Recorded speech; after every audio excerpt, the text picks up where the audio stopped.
인터넷에서 읽은 글입니다. 우리 엄마는 나를 안 좋아한다. 아니, 아예 내 엄마가 아닌 것 같다. 나는 주원 자식 같다.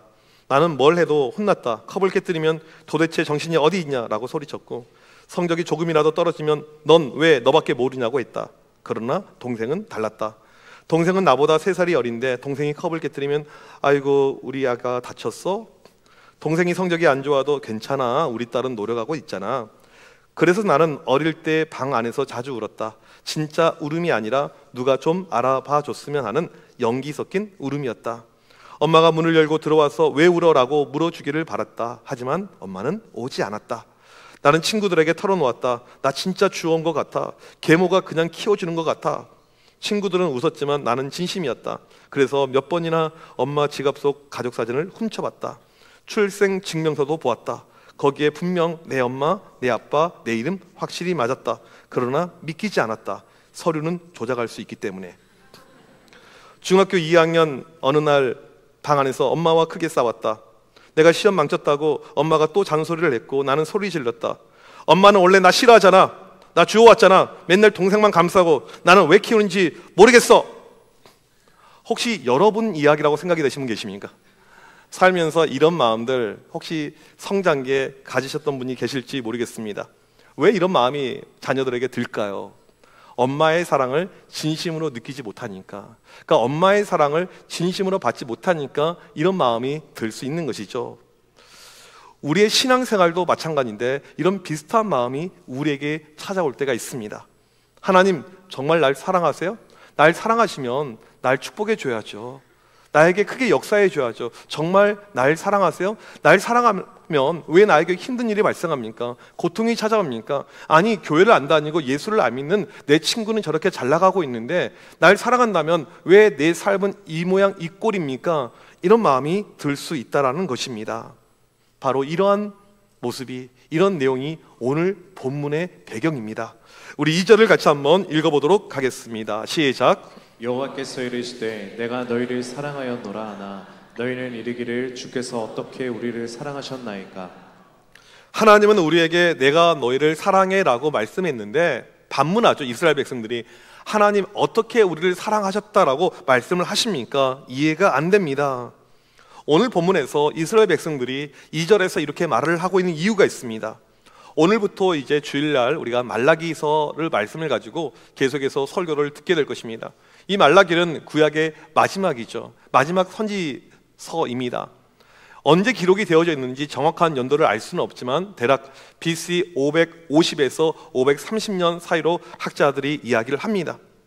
이때 어떠한 배경이냐면 이 이스라엘이 이제 남유다가 있고 북이스라엘이 있잖아요. 이 남유다가 BC 586년에 바벨론에 의해서 멸망당하게 됩니다.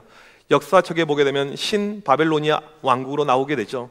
그런데 이 바벨론도 47년 후에 페르시아에 의해서 멸망을 당하게 됩니다. 그리고 이 페르시아의 왕, 이 고레스 왕이 칙령을 반포합니다.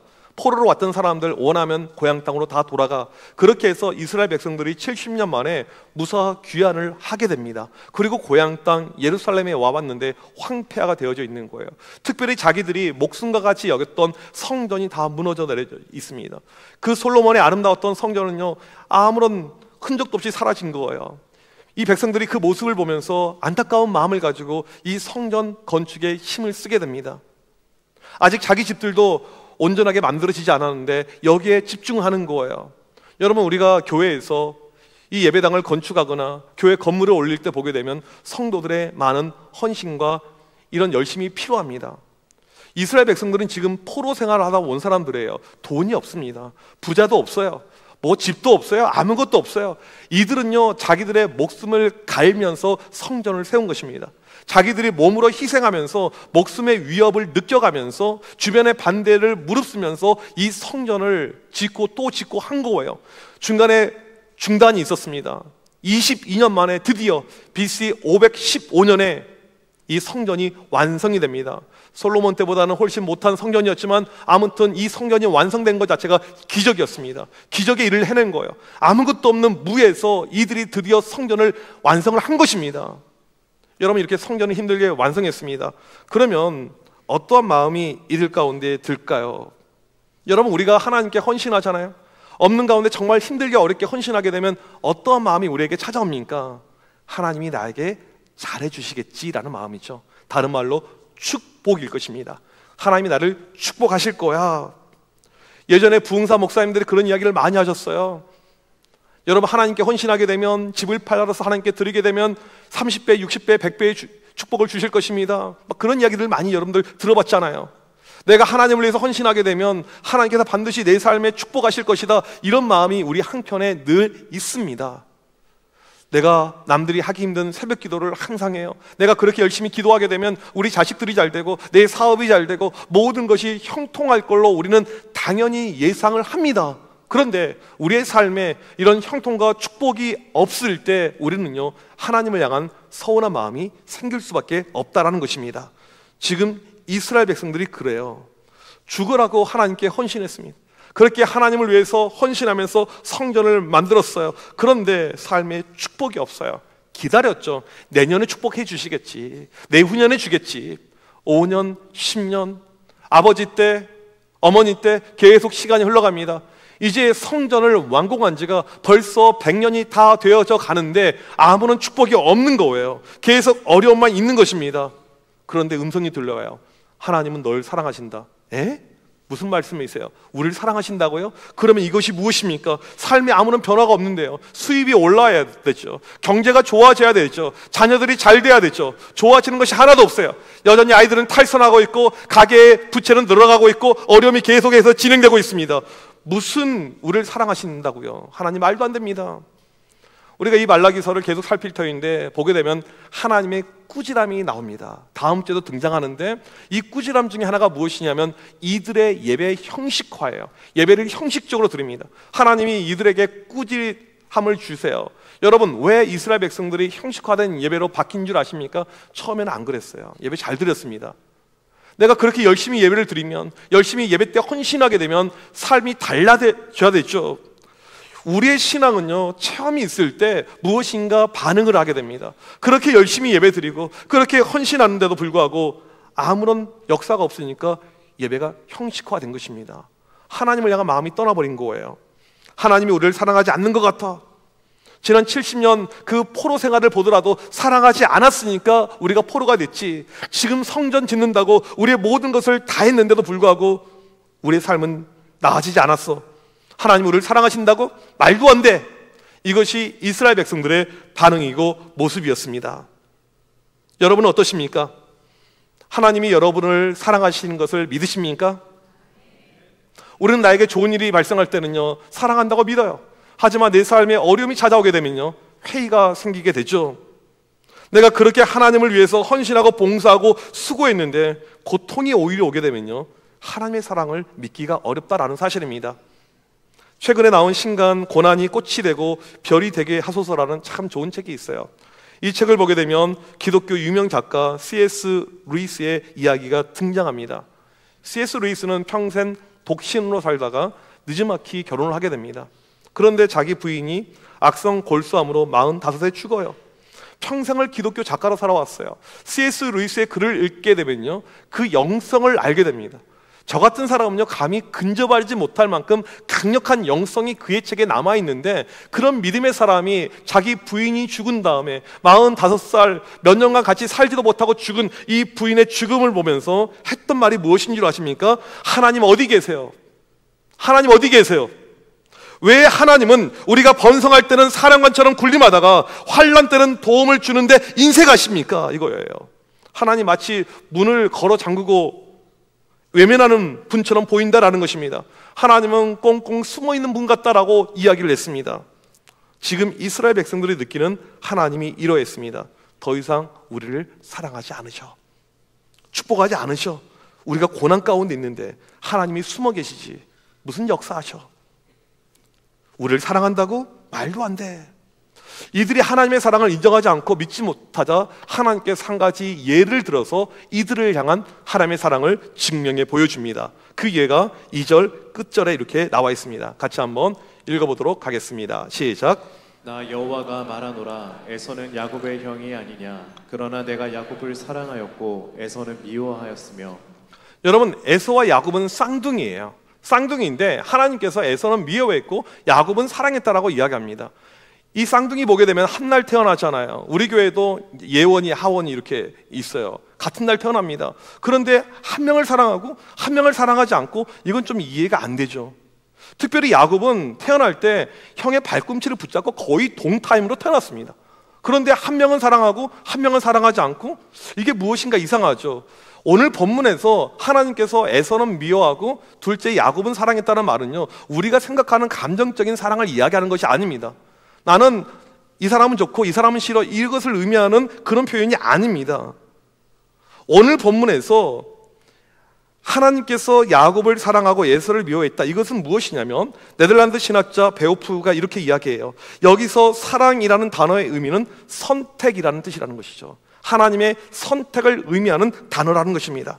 쉽게 말하면 쌍둥이가 있습니다. 에서가 있고 야곱이 있는데 하나님께서 둘 중에 야곱을 선택했다라는 뜻입니다. 그리고 야곱에게 축복을 주셨습니다. 태생적으로 보게 되면 에서가 야곱보다 훨씬 더 뛰어났어요. 에서는요, 남자답게 생겼습니다. 남성미가 있었어요. 잘생겼어요. 또 장자입니다. 이스라엘은요, 장자에게 아버지 재산의 절반이 부여가 됩니다. 이 축복을 받을 수 있는 권한이 있었어요. 이게 에서입니다. 야곱은요, 좀 별로예요. 남성미가 전혀 없어요. 요즘 애들 표현으로 찐따 같은, 마마보이, 이런 모습. 그러니까 별로라고요. 그리고 이 야곱이 잘하는 게 있는데 뭐냐면 속임수, 이 트릭 쓰는 거. 그러니까 몸이 안 되니까 머리를 움직이는 거죠. 아버지가 형을 축복하려고 할 때 이 형의 축복을 가로챕니다. 이 사실을 알고는 이 형 에서가 야곱을 죽이려고 하죠. 그래서 야곱이 삼촌네 집으로 멀리 이제 도망을 갑니다. 성경을 보게 되면 그날 밤에 야곱이 잔 장소가 나옵니다. 땅바닥에서 잤어요. 노숙을 했습니다. 이 돌을 베개 삼아서 그날 밤에 잤어요. 오늘 성경을 읽을 때 아무렇지도 않은 것처럼 느껴지지만 이것은요, 충격적인 사건이었습니다. 이스라엘에는요, 노숙이라는 것이 존재하지 않았습니다. 노숙자가 없는 민족이라고요. 중동에는요, 환대 문화가 있었기 때문에 낯선 사람이 오더라도 내 안방을 내주고 먹을 것을 주는 것이 이들의 일반적인 문화였습니다. 그런데 야곱만 그 혜택을 누리지 못했다라는 거예요. 무슨 말을 제가 하려고 할까요? 모든 사람들에게 멸시와 천대를 받았던 것이 야곱의 실존 모습이었다라는 것입니다. 에서와 야곱을 비교하게 되면요, 둘의 편차는요, 너무나도 컸습니다. 급이 달랐어요. 그런데 이상하게도 하나님께서 뛰어난 아이를 선택하지 않고 연약한 야곱을 선택했다라는 것입니다. 그리고 그에게 인생의 복을 주십니다. 여러분, 선택이 무엇인 줄 아십니까? 이렇게 설명을 할 수 있을 것 같아요. 요즘에는 우리나라가 참 이제 사회적으로 마음이 많이 열려서 입양도 참 많이 합니다. 과거에는 전 세계에서 고아를 가장 많이 수출하는 그런 불명예가 이렇게 있었잖아요. 입양이 참 많아서 너무너무 멋있고 좋은데, 여전히 안타까운 것은 입양을 할 때 아픈 아이들, 장애가 있는 아이들은요, 좀 기피합니다. 여전히 장애가 있는 아이들은요, 해외로 입양을 가는 케이스가 이렇게 있어요. 그런 와중에 장애가 있는 아이들만 입양하신 목사님이 계시는데 이종랑 목사님이에요. 이분은 주사랑 공동체, TV에도 많이 나왔는데 베이비 박스를 만드신 그 목사님입니다. 처음에 장애가 있는 아이들만 이렇게 입양을 했습니다. 이 불쌍한 아이들을 이제 하나, 둘, 셋, 넷, 다섯, 여섯 입양하는데 다운 증후군, 정신지체장애, 심지어 뇌가 없는 아이들을 입양을 해서 이렇게 키웠어요. 목사님과 사모님이 이 아이를 키우는데 하루는 기자가 와서 질문합니다. 목사님 괜찮으세요? 이런 아이들 케어하는 거 괜찮습니까? 힘들지 않으세요? 이때 목사님이 뭐라고 이야기했냐면, 애들이 너무너무 사랑스러워요. 애들이 얼마나 이쁜지 몰라요. 저는 이 아이들 바라볼 때마다 너무너무 행복해요. 목사님과 사모님이 한순간도 놓치지 않고 늘 그렇게 말씀을 했습니다. 너무너무 좋다라는 거예요. 너무너무 행복하다는 거예요. 우리로서는 이해가 잘 안 될 것입니다. 친부모가 버린 아이지만 목사님이 선택을 했어요. 이것이 무엇이라고요? 사랑이라는 것입니다. 오늘 본문에서 말하고 있는 하나님께서 야곱을 사랑했다, 이것은요, 선택했다라는 것입니다. 처음에는요, 에서의 후손들 에돔 족속이 잘 나갔었습니다. 이들은 강한 민족이었어요. 4절에 보게 되면 이렇게 말합니다. 우리가 무너뜨림을 당하였으나 황폐한 곳을 다시 쌓으리라. 자신만만한 민족이었어요. 자기들의 힘으로 누구를 돕는 것이 아니고 약탈하고 공격했던 것이 에서의 후손 에돔 족속들의 특징이었습니다. 그래서 누구를 싫어했냐면 자기 쌍둥이 동생의 민족인 야곱의 후손인 이스라엘을 별로 안 좋아했어요. 이스라엘 백성들이 출애굽할 때 이 에돔 땅을 지나가려고 하자 못 지나가게 합니다. 너희들 안 돼. 나중에 바벨론에 의해서 남유다가 멸망을 당할 때 이때 에돔이 바벨론 편에 섰어요. 약탈을 도와줍니다. 이스라엘 백성들이 도망치면 잡아다가 바벨론 사람들에게 바칩니다. 이런 일을 했어요. 결국에 이스라엘이 역사 가운데 사라지죠. 그런데 에돔은 유지가 됩니다. 강한 민족의 면모를 계속 보여줘요. 이들이 끝까지 살아남지는 못합니다. 오늘 본문처럼 무너뜨림을 당하였으나 우리는 다시 쌓으리라, 그러지 않았습니다. BC 312년 나바테아인들에 의해서 멸망을 당하게 됩니다. 나바테아인들과 에돔 족속이 혼혈되어서 이두메라는 족속을 만들게 되었습니다. 그리고 끝나요. 역사에서 사라집니다. 이스라엘은 반대죠. 멸망당한 것처럼 보였어요. 멸망당했었죠. 그런데 다시 한번 하나님께서 이렇게 세워줍니다. 인간적으로는 에서가 강했습니다. 에서가 승승장구하는 것처럼 느껴졌어요. 그러나 그들에게는 하나님의 사랑이 없었습니다. 하나님의 선택이 없었어요. 하나님의 축복이 없었습니다. 끝이었어요. 인간적인 힘만 있었던 것입니다. 오늘 말씀 4절을 보게 되면 그들을 향해서 뭐라고 이야기합니까? 헐리라, 너희들은 악한 지역이다, 영원한 진노다. 이것이 하나님의 메시지였습니다. 오히려 연약해 보였던 이스라엘, 그들을 사랑하시고 그들을 선택하시고 다시 일어나게 합니다. 회복시킵니다. 창세기 49장을 보게 되면 죽음을 앞둔 야곱이 하나님이 자기 인생을 통해서 얼마나 사랑하셨는지 그 사랑을 자녀들을 축복하면서 49장 24절 25절에 이렇게 이야기를 합니다. 같이 한번 이 말씀을 읽어보도록 하겠습니다. 시작. 요셉의 팔은 도리어 굳세며 그의 팔은 힘이 있으니 이는 야곱의 전능자 이스라엘의 반석인 목자의 손을 힘입음이라.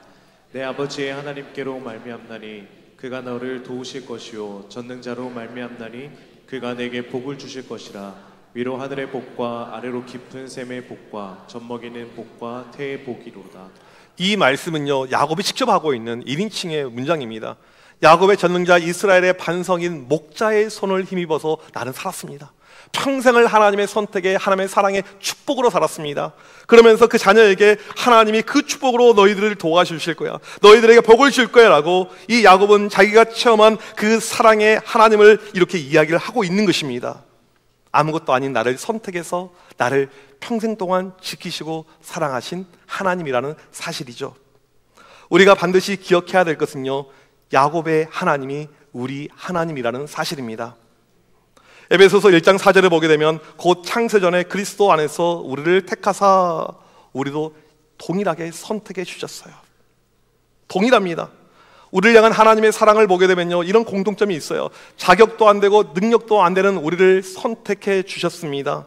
이유가 없어요. 하나님의 선택이에요. 하나님 왜 저를 선택하셨어요? 이유가 없어요. 그냥 하나님의 절대 주권, 하나님의 마음이죠. 그리고 하나님의 선택은요, 한 번 있는 선택은요, 바꿔짐이 없어요. 다시 버림이 없습니다. 끝까지 책임을 지는 그런 선택이죠. 그래서 야곱의 하나님이 우리의 하나님이 되시는 것입니다. 오늘 말씀에서 하나님께서 내가 너희를 사랑하지 않았다고? 역사를 봐. 역사를 보라고. 한 번도 그런 적이 없었다라는 것입니다. 자격도 안 되는 너희들, 정말 부족한 너희들, 내가 특별히 사랑해서 구원해서 너희 자녀를 내가 삼아줬잖아. 그런데 왜 이런 말을 하니? 라고 우리에게 오히려 되묻고 있습니다. 그리고 오늘 5절에 이렇게 말씀을 하는데, 이 5절 말씀을 메시지 성경을 보게 되면 너무나도 이해가 잘 되게끔 쓰여져 있습니다. 같이 한번 읽어보도록 하겠습니다. 시작. 그렇다 잘 보아라. 그러면 내가 얼마나 충실하게 너희를 사랑해 왔는지 깨닫게 될 것이다. 너희는 더 큰 것을 바라며 이렇게 말할 것이다. 이스라엘의 경계를 넘어서까지 하나님의 이름이 더욱 높아지기를. 하나님의 결론이 무엇입니까? 잘 생각해 보아라. 내가 너희를 지금까지 얼마나 사랑했는지. 이스라엘은 현재 잠깐의 고난 때문에, 어려움 때문에 하나님 사랑에 대한 마음이 사라졌습니다. 우리도 살다 보면 그럴 때가 있죠. 현재 아픔과 어려움, 풍파가 닥치게 되면 하나님 사랑에 대해서 별로 그렇게 와닿지 않을 때가 분명히 있을 것입니다. 그 순간에 하나님께서 말씀하십니다. 역사를 한번 봐라. 그동안의 네 인생을 살펴봐라. 내가 얼마나 사랑했는지, 내가 얼마나 너를 특별히 사랑했는지 한번 헤아려 보라. 우리에게 그렇게 말씀을 하고 있습니다.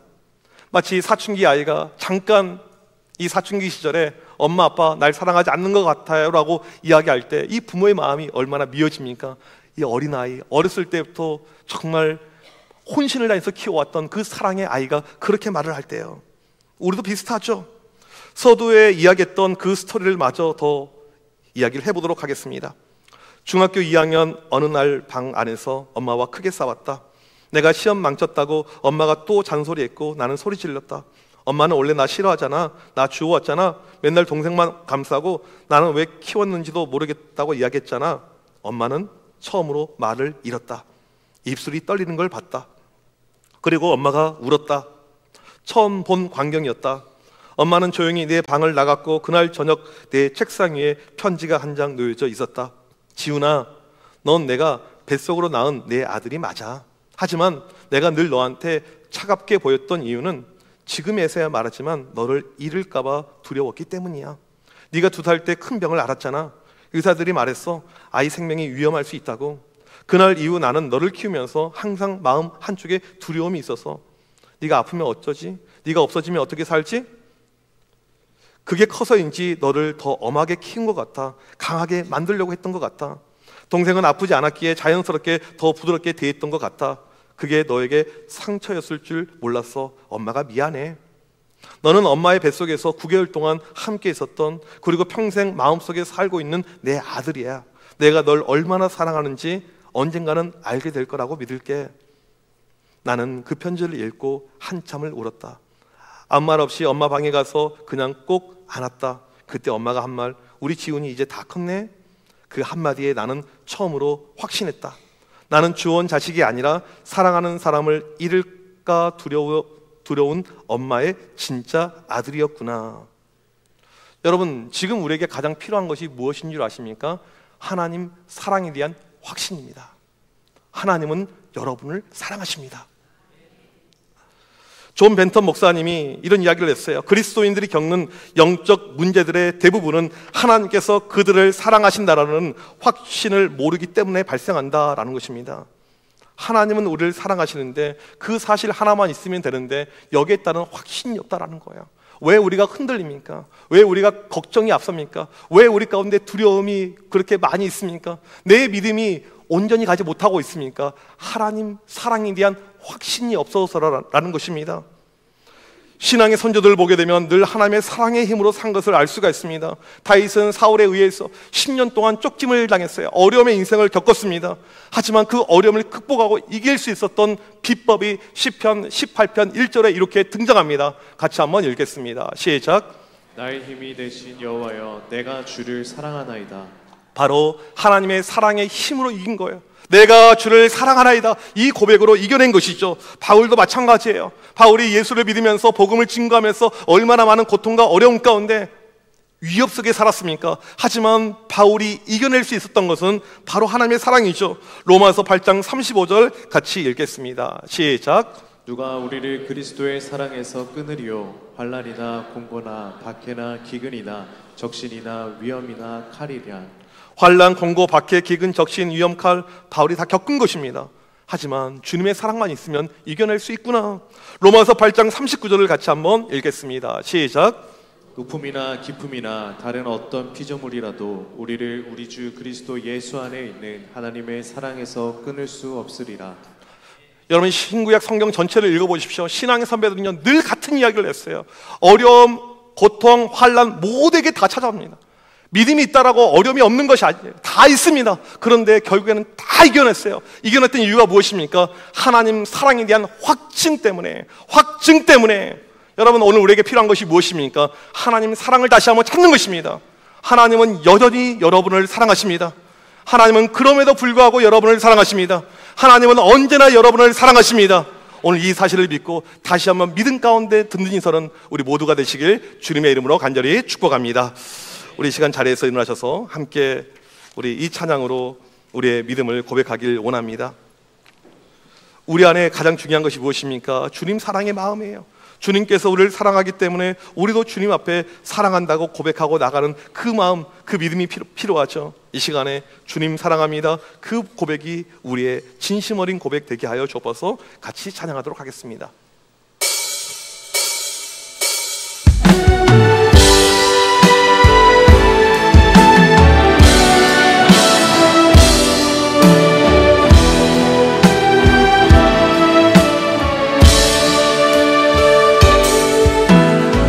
무엇과도 주님을 바꾸지 않으니 다른 어떤 은혜 구하지 않으니 오직 주님만이 내 삶의 도움이시니 주의 얼굴 보기 원합니다. 주님 사랑해요. 주님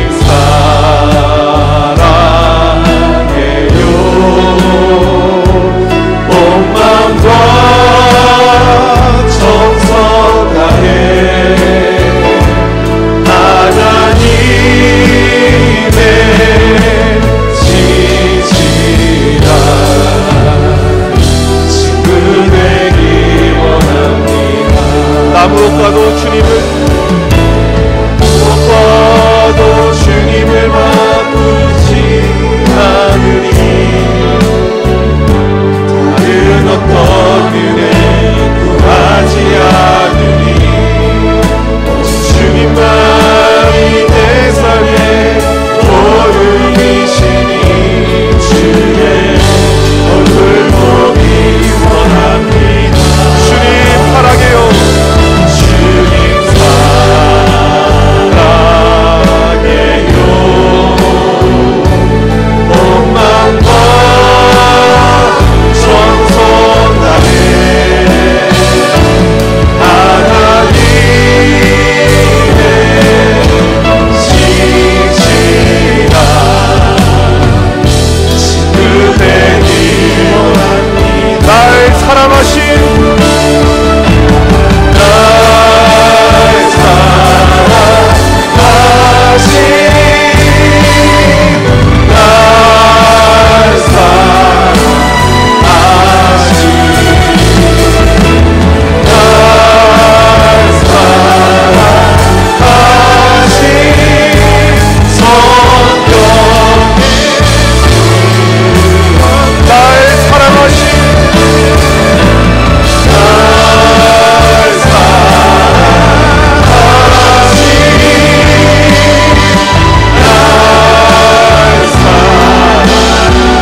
여러분, 하나님의 사랑을 믿으십니까?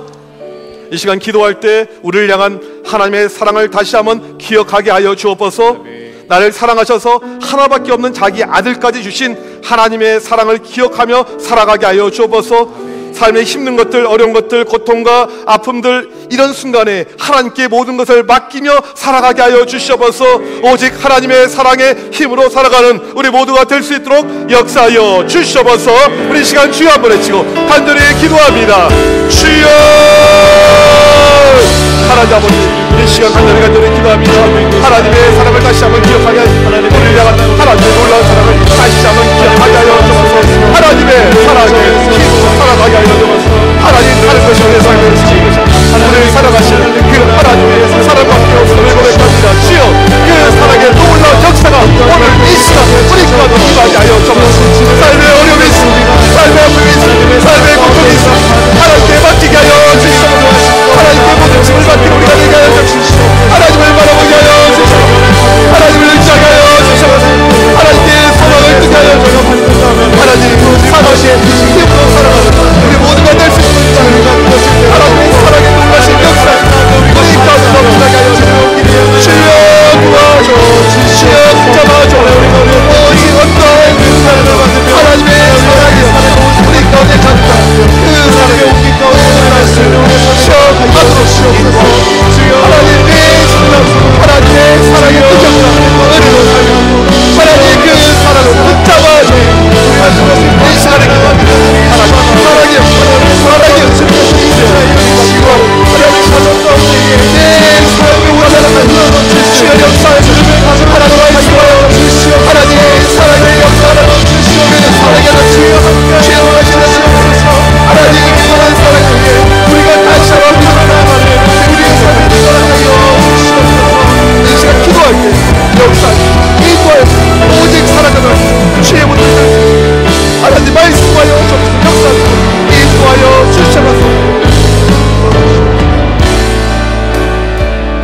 하나님께서 우리를 너무나도 많이 사랑한다는 사실을 다시 한번 믿으며 고백하며 나아갑니다.